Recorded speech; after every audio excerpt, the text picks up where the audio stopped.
വികസനത്തിന്റെ പുതിയ മാസ്റ്റർ പ്ലാനുമായി കൊടുങ്ങല്ലൂർ നഗരസഭയിൽ ബജറ്റ് അവതരിപ്പിച്ചു.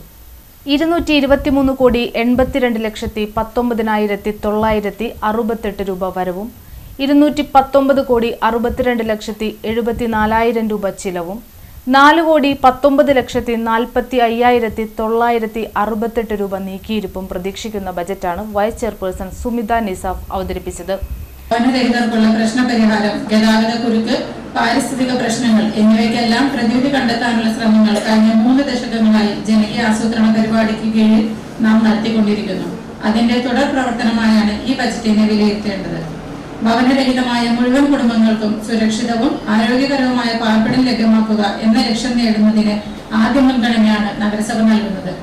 മുഴുവൻ കുടിലുകളും ഓലപ്പുരകളും ജീർണിച്ച വീടുകളും മാറ്റിയോ പുതുക്കിയോ പണിത് അന്തസ്സുള്ള ജീവിത സാഹചര്യം സൃഷ്ടിക്കുക എന്നതാണ് ലക്ഷ്യം.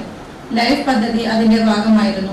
1770 ഭവനരഹിത കുടുംബങ്ങളാണ് അർഹതയുള്ളവരായി കണ്ടെത്തിയത്. ഇതിൽ 1557 കുടുംബങ്ങൾ കരാർ വെക്കുകയും നിർമ്മാണം തുടങ്ങുകയും ചെയ്തു. 1364 പാർപ്പിടങ്ങൾ പൂർത്തിയാക്കുകയും ബാക്കിയുള്ള നിർമ്മാണത്തിന്റെ പല ഘട്ടങ്ങളിലുമാണ്. ഭൂമിയിലെ അവകാശ പ്രശ്നങ്ങൾ മൂലമോ മറ്റ് സാങ്കേതിക കാരണങ്ങൾ കൊണ്ട് ഇനിയും തുടങ്ങാൻ കഴിയാത്ത വീടുകളുടെ നിർമ്മാണം പ്രശ്നങ്ങൾ പരിഹരിച്ചുകൊണ്ട് നടപ്പാക്കാനാണ് ശ്രമിക്കുന്നത്. 2027 ഭവന നിർമ്മാണം PMAY നഗരസഭാ വിഹിതമായി 1,91,66,800 രൂപ വകയിരുത്തുന്നു. ഭവന പുനരുദ്ധാരണത്തിനായി 21 ലക്ഷം രൂപ വകയിരുത്തുന്നു. 2026-27 ആശ്രയ പദ്ധതിക്കായി 12 ലക്ഷം രൂപ വകയിരുത്തുന്നു. ഏറ്റവും മികച്ച രീതിയിലുള്ള മാലിന്യ സംസ്കരണ പ്രവർത്തനങ്ങളാണ് നഗരസഭ നടത്തിക്കൊണ്ടിരിക്കുന്നത്. പ്രതിദിനം ഉൽപ്പാദിപ്പിക്കപ്പെടുന്ന 34 ടൺ മാലിന്യങ്ങളുടെ സിംഹഭാഗവും ശാസ്ത്രീയമായി സംസ്കരിക്കുവാൻ നഗരസഭയ്ക്ക് കഴിയുന്നു. 11 ഇടങ്ങളിൽ തുമ്പൂർമണി പ്ലാന്റും 4 ഇടങ്ങളിൽ വിൻഡോ കമ്പോസ്റ്റ് പ്ലാന്റും 2 ഇടത്ത് OWC പ്ലാന്റും പരിപാലിക്കുന്നു. നഗരസഭാ ഓഫീസിനു മുന്നിൽ ഗാന്ധി പ്രതിമ സ്ഥാപിക്കൽ, ടൂറിസം മാസ്റ്റർ പ്ലാൻ തയ്യാറാക്കൽ, സ്റ്റേഡിയം നവീകരണം, എല്ലാ വാർഡുകളിലും ഓപ്പൺ ജിം, കളിസ്ഥലം, അമ്പെയ്ത്ത് പരിശീലനം, കുഞ്ഞിക്കുട്ടൻ തമ്പുരാൻ ചത്തൂരത്തിൽ സാംസ്കാരിക നിലയം, ചന്തപ്പുര ബസ് സ്റ്റാൻഡ് നവീകരണം, പൊട്ടുവെള്ളരി വിപണന കേന്ദ്രം, നീന്തൽ പരിശീലന കേന്ദ്രം, സഞ്ചരിക്കുന്ന ക്രിമിറ്റോറിയം, മാലിന്യം വലിച്ചെറിയുന്നത് തടയാൻ CCTV സ്ഥാപിക്കൽ, സാംസ്കാരികോത്സവത്തിന് മുനിസിപ്പൽ കപ്പ് തുടങ്ങി വ്യത്യസ്തങ്ങളായ പദ്ധതികൾ ബജറ്റിൽ ഇടം പിടിച്ചിട്ടുണ്ട്. ഭവനരഹിതരായ മുഴുവൻ കുടുംബങ്ങൾക്കും സുരക്ഷിതവും ആരോഗ്യകരവുമായ പാർപ്പിടം ലഭ്യമാക്കുക എന്നതാണ് ബജറ്റിന്റെ പ്രഥമ ലക്ഷ്യം.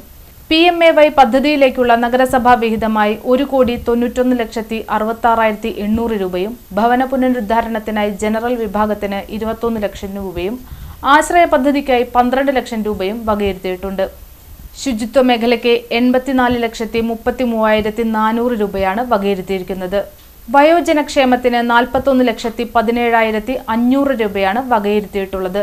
ഭിന്നശേഷി വിഭാഗത്തിനുള്ള സ്കോളർഷിപ്പ്, കലാകായിക മത്സരങ്ങൾ എന്നിവയ്ക്കായി 56.25 ലക്ഷം രൂപ നീക്കിവെച്ചിട്ടുണ്ട്. SC വിഭാഗത്തിനുള്ള പദ്ധതികൾക്കായി മൊത്തം 1,09,50,000 രൂപ വകയിരുത്തിയിട്ടുണ്ട്. ആരോഗ്യ മേഖലയ്ക്ക് 2,89,23,350 രൂപയാണ് നീക്കിവെച്ചിട്ടുള്ളത്. നഗരസഭാ പ്രദേശത്തെ എയ്ഡഡ് ഉൾപ്പെടെയുള്ള വിദ്യാലയങ്ങളെ കൂട്ടിച്ചേർത്തുകൊണ്ടുള്ള വിദ്യാഭ്യാസ സമുച്ചയം ബജറ്റ് ലക്ഷ്യമിടുന്നുണ്ട്. വിദ്യാഭ്യാസ മേഖലയ്ക്ക് 1.2 കോടി രൂപയാണ് വകയിരുത്തിയിട്ടുള്ളത്. പശ്ചാത്തല മേഖലയിൽ വിവിധ നിർമ്മാണ പ്രവർത്തനങ്ങൾക്കായി 6,78,26,500 രൂപ നീക്കിവെച്ചിട്ടുണ്ട്. നഗരസഭാ ചെയർപേഴ്സൺ ഹണി പീതാംബരൻ ബജറ്റ് അവതരണ യോഗത്തിൽ അധ്യക്ഷത വഹിച്ചു. ബജറ്റിന്മേലുള്ള ചർച്ച വെള്ളിയാഴ്ച നടക്കും. ഏതാണ്ട് എല്ലാ മേഖലകളിലും കേരളം ഒരു പുതിയ മോഡൽ സൃഷ്ടിച്ചിരിക്കുകയാണ്. പഴയ മോഡലുമായി താരതമ്യം ചെയ്യാൻ പോലും കഴിയാത്ത രീതിയിൽ അതിശയകരവും കുമാരകരവുമായ പുരോഗതിയാണ് ജനജീവിതത്തിൻ്റെ എല്ലാ തുറകളിലും ഉണ്ടായിട്ടിരിക്കുന്നത്. 14ാം പഞ്ചവത്സര പദ്ധതിയിലെ അവസാന വർഷ പദ്ധതികളാണ് ഈ ബഡ്ജറ്റിൽ വരുന്നത്. ഉൽപാദന മേഖലയിൽ ഉൽപാദന വർധനവും ഉൽപാദനക്ഷമതയും സേവന പശ്ചാത്തല മേഖലകളിൽ ഗുണമേന്മാ വർധനവും ആധുനികവുമാണ് 14ാം പഞ്ചവത്സര പദ്ധതി ലക്ഷ്യമിട്ടിരുന്നത്. ഈ വർഷ അവസാനത്തോടെ പദ്ധതി രൂപീകരണ പ്രവർത്തനങ്ങൾ ആരംഭിക്കേണ്ട 15ാം പദ്ധതിയുടെ ദേശീയ ലക്ഷ്യങ്ങൾ ലഭ്യമാകാനിരിക്കുന്നതും. എന്നിരുന്നാലും നമ്മുടെ ഭരണകാല അളവിൽ നടക്കാനിരിക്കുന്ന വികസന പ്രവർത്തനങ്ങളിലൂടെ രൂപം കൊള്ളുന്ന ഭാവി കൊടുങ്ങലിനെ കുറിച്ചുള്ള ഒരു ചിത്രം ഇപ്പോൾ തന്നെ മനസ്സിലുണ്ടാകും.